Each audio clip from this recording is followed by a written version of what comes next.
दोस्तों, आप सभी का अमेजिंग ज्ञान पॉइंट पर हार्दिक स्वागत है। आज के वीडियो में हम देखेंगे हिंदी के 40 अति महत्वपूर्ण प्रश्न जो कि एग्जाम्स में बार बार पूछे जाते हैं। साथियों, वीडियो में जिस भी प्रश्न का उत्तर आपको पता हो उसे आप कमेंट बॉक्स में ज़रूर बताइएगा और पूरा वीडियो ध्यान से देखिएगा। देखिए, वीडियो का पहला क्वेश्चन है, हिंदी में ध्वनियाँ कितने प्रकार के होते हैं। पहले क्वेश्चन का आंसर आप बताइएगा, हिंदी में ध्वनियाँ कितने प्रकार के होते हैं। देखिए साथियों, हिंदी में ध्वनियाँ दो प्रकार के होते हैं, स्वर और व्यंजन। स्वर के उदाहरण है अ, आ, ई, उ, ये सभी, जबकि व्यंजन के उदाहरण है क, ख, ग, घ, ये सभी। तो पहले प्रश्न का ऑप्शन ए इसका राइट आंसर रहेगा। याद रखिएगा, हिंदी में ध्वनियाँ दो प्रकार की होती हैं। क्वेश्चन नंबर 2 है, मात्रा के आधार पर स्वर कितने प्रकार के होते हैं। साथियों, वीडियो के सभी क्वेश्चंस काफ़ी ज़्यादा इंपॉर्टेंट है, तो पूरा वीडियो ध्यान से देखिएगा। तो देखिए, दूसरे प्रश्न की बात करें तो इसका राइट आंसर रहेगा 2। मात्रा के आधार पर स्वर दो प्रकार के होते हैं। पहला होता है लघु या इसी को ह्रस्व कहा जाता है। दूसरा है दीर्घ या गुरु स्वर। अ, छोटा ई, छोटा उ और री ये सभी ह्रस्व स्वर हैं।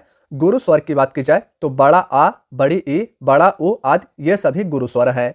साथियों, वीडियो का कंटेंट अगर आप सभी को पसंद आ रहा हो तो प्लीज़ वीडियो को लाइक कीजिएगा और अपने इष्ट मित्रों के साथ भी इस वीडियो को जरूर शेयर कीजिएगा और चैनल को सब्सक्राइब करके बेल आइकन को दबा लीजिए। हम आपके लिए बेहतर से बेहतर कंटेंट लाने का प्रयास करेंगे।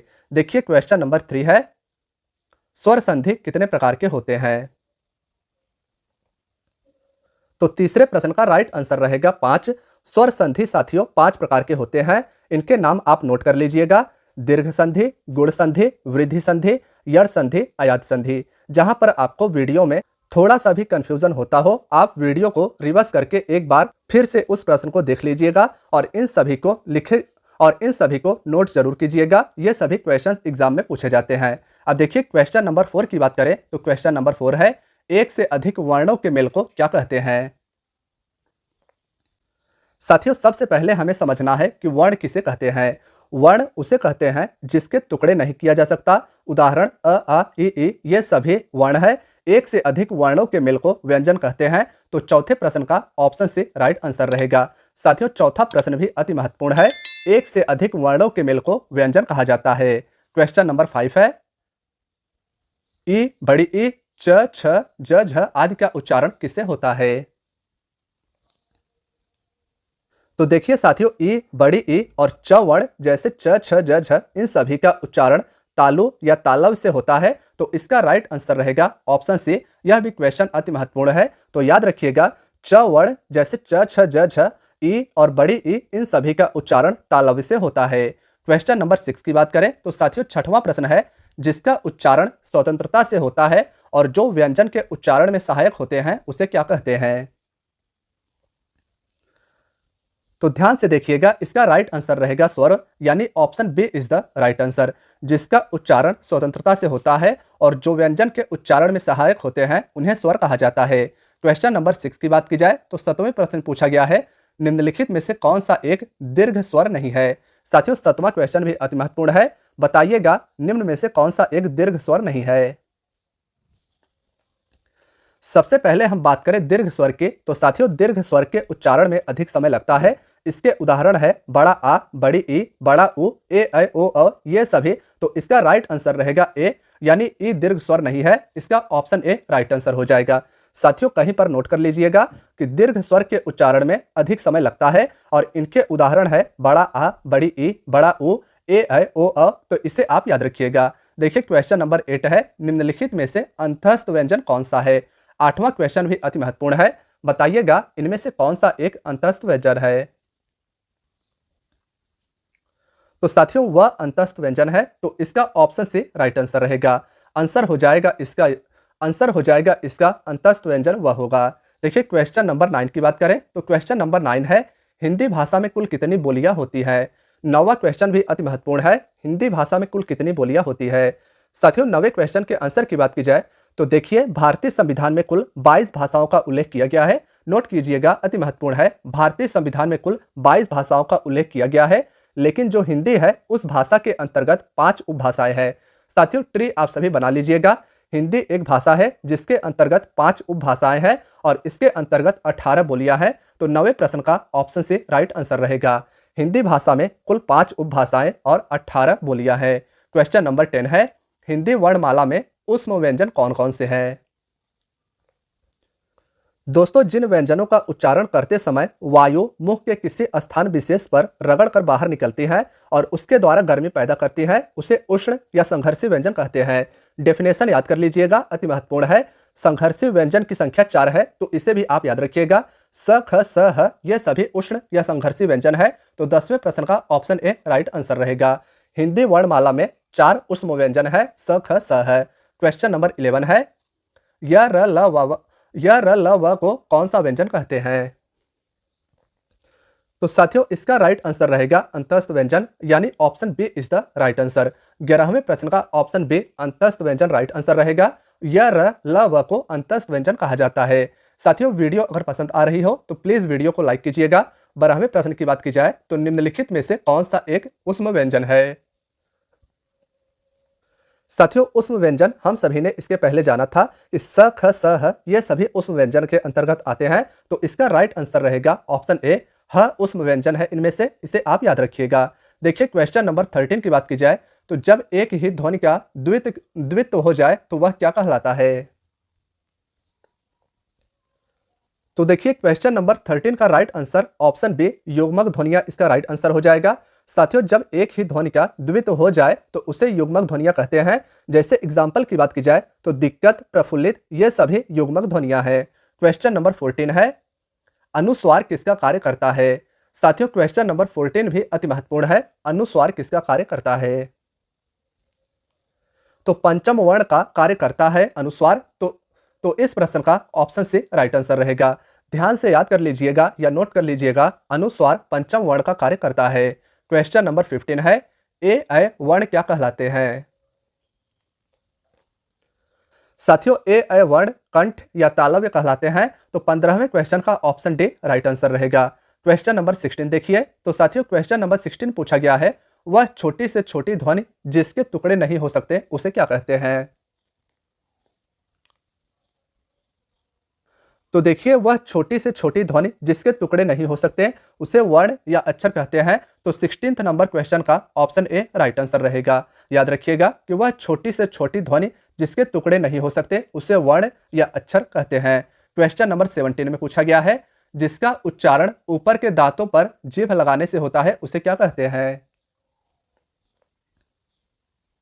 तो देखिए, इसका राइट आंसर रहेगा दंत्य। जिसका उच्चारण ऊपर के दांतों पर जीभ लगाने से होता है उसे दंत्य कहते हैं। दंत के अंतर्गत त वर्ग आते हैं, जैसे त, थ, द, ध, न ये सभी, इन सभी का उच्चारण ऊपर के दांतों पर जीभ लगाने से होता है। क्वेश्चन नंबर 18 है, किसी वस्तु को व्यवहार में लाना इसका आशय किस शब्द से है?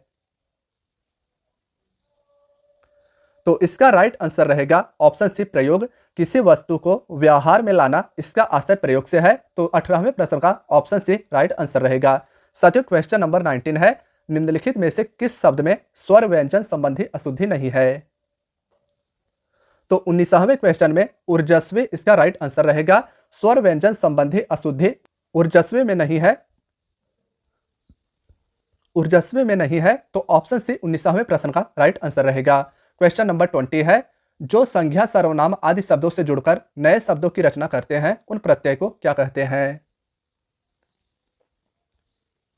साथियों, 20वां क्वेश्चन ध्यान से देखिएगा, यह भी क्वेश्चन काफी ज्यादा महत्वपूर्ण है। बात की जाए इसके आंसर की तो जो संज्ञा सर्वनाम आदि शब्दों से जुड़कर नए शब्दों की रचना करते हैं उन प्रत्यय को तद्धित प्रत्यय कहते हैं। इसके उदाहरण की बात की जाए तो जैसे लघु में त लगा दिया जाए तो लघुता हो जाएगा, सुंदर में त लगा दिया जाए तो सुंदरता हो जाएगा। तो इसे आप याद रखिएगा। देखिए, क्वेश्चन नंबर 21 है, जिस समाज में पूर्व पद गौण तथा उत्तर पद प्रधान हो उसे कौन सा समास कहते हैं?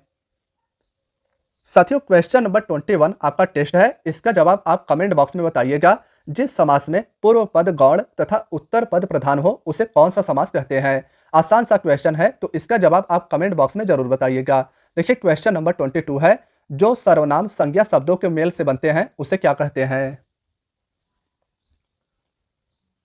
तो ध्यान से देखिएगा साथियों, जो सर्वनाम संज्ञा शब्दों के मेल से बनते हैं उन्हें संयुक्त सर्वनाम कहते हैं। तो 22वें प्रश्न का ऑप्शन से राइट आंसर रहेगा।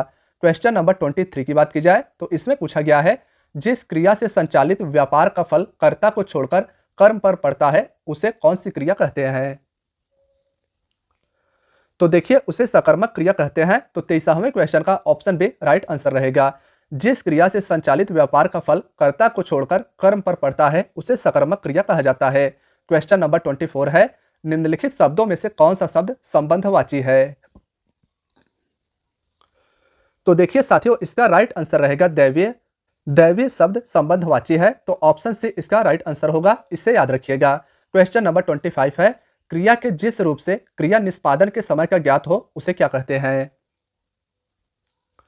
तो क्वेश्चन नंबर 25 का राइट आंसर रहेगा काल। अति महत्वपूर्ण प्रश्न है साथियों, क्रिया के जिस रूप से क्रिया निष्पादन के समय का ज्ञात हो उसे काल कहा जाता है। क्वेश्चन नंबर 26 है, वाक्य में प्रयुक्त शब्दों में परस्पर सामंजस्य को क्या कहते हैं। तो उन्हें अन्वय कहा जाता है। तो क्वेश्चन नंबर 26 का ऑप्शन बी राइट आंसर रहेगा। यह भी क्वेश्चन अति महत्वपूर्ण है, तो इसे भी आप याद रखिएगा। क्वेश्चन नंबर 27 है, निम्नलिखित में से कौन सा शब्द प्रयत्न और उच्चारण के आधार पर व्यंजन का वर्गीकरण नहीं है। तो देखिए साथियों, प्रयत्न और उच्चारण के आधार पर व्यंजन का वर्गीकरण सघोष नहीं है, तो इसका ऑप्शन से राइट आंसर रहेगा। साथियों, क्वेश्चन नंबर 28 की बात की जाए तो 28वें प्रश्न पूछा गया है, व्युत्पत्ति के आधार पर संज्ञा के कितने भेद होते हैं। तो देखिए साथियों, ध्यान से, व्युत्पत्ति के आधार पर संज्ञा के 3 भेद होते हैं, रूढ़, यौगिक और योग रूढ़। इसे आप कहीं पर नोट कर लीजिएगा, यह भी क्वेश्चन अति महत्वपूर्ण है। क्वेश्चन नंबर 29 है, समानाधिकरण किस अव्यय का भेद है। तो देखिए क्वेश्चन नंबर 29 का राइट आंसर रहेगा समुच्चय बोधक, यानी option A is the right answer. समानाधिकरण समुच्चय बोधक अव्यय का भेद है। क्वेश्चन नंबर 30 है, निम्नलिखित में से कौन सा शब्द पुल्लिंग है। तो देखिए साथियों, इनमें से पुल्लिंग की बात की जाए तो विधुर इसका राइट आंसर रहेगा। यह भी क्वेश्चन अति महत्वपूर्ण है, कई एग्जाम में पूछा जा चुका है। विधुर शब्द पुल्लिंग है, इसे आप याद रखिएगा। क्वेश्चन नंबर 31 है, जिस वाक्य में 2 या 2 से अधिक स्वतंत्र उपवाक्य हो और योजकों द्वारा जुड़े हो उसे क्या कहते हैं। तो देखिए साथियों, उन्हें संयुक्त वाक्य कहते हैं। तो क्वेश्चन नंबर 31 का राइट आंसर ऑप्शन सी हो जाएगा। जिस वाक्य में 2 या 2 से अधिक स्वतंत्र उपवाक्य हो और योजकों द्वारा जुड़े हो उन्हें संयुक्त वाक्य कहते हैं।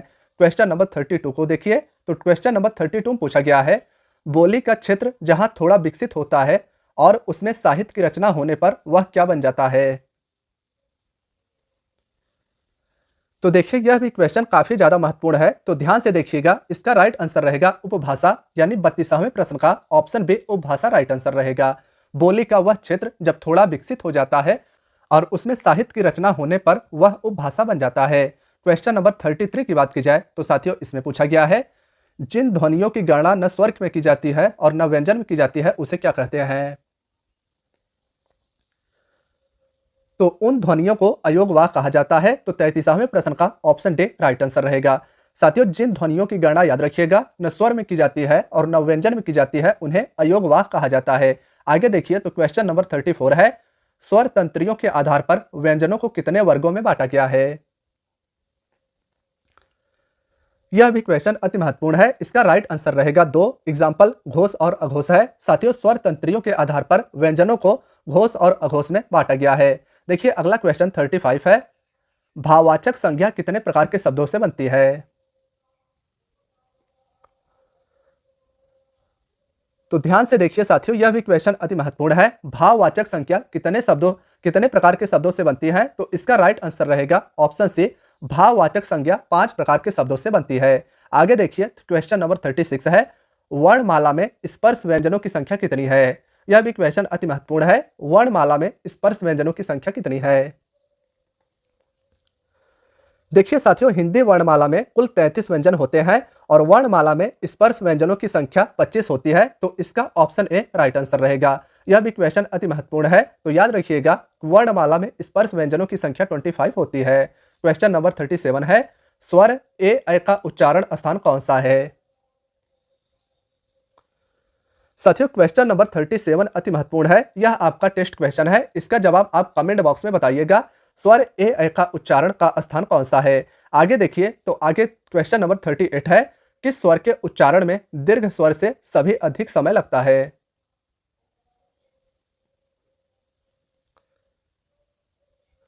तो देखिए साथियों, स्वर के उच्चारण में दीर्घ स्वर से भी अधिक समय प्लुत में लगता है, तो ऑप्शन डी इसका राइट आंसर रहेगा। क्वेश्चन यह भी अति महत्वपूर्ण है, तो इसे भी आप याद रखिएगा। अगला देखिए, तो किस व्यंजन का उच्चारण स्थान तालव्य है?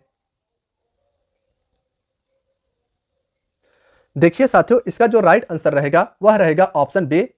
तो क्वेश्चन नंबर 39 का ऑप्शन बी झ याद रखिएगा, इसका उच्चारण तालव्य से होता है। साथियों, वीडियो के आखिरी प्रश्न की बात की जाए तो इसमें पूछा गया है, भाषा के सार्थक लघुत्तम इकाई को किसे माना जाता है? साथियों, आखिरी प्रश्न का राइट आंसर रहेगा शब्द। भाषा की सार्थक लघुत्तम इकाई को शब्द कहा जाता है, तो इसे आप याद रखिएगा। फ्रेंड्स, आज की आपकी वीडियो यहीं तक थी। वीडियो कैसी लगी हमें कमेंट बॉक्स में जरूर बताइएगा। वीडियो अगर पसंद आई हो तो प्लीज वीडियो को लाइक कीजिएगा। चैनल पर नए हैं तो चैनल को सब्सक्राइब करके बेल आइकन को दबा लीजिएगा और अपने इष्ट मित्र प्यारे साथियों के साथ इस वीडियो को जरूर शेयर कीजिएगा। मिलते हैं नेक्स्ट वीडियो में। Please keep watching.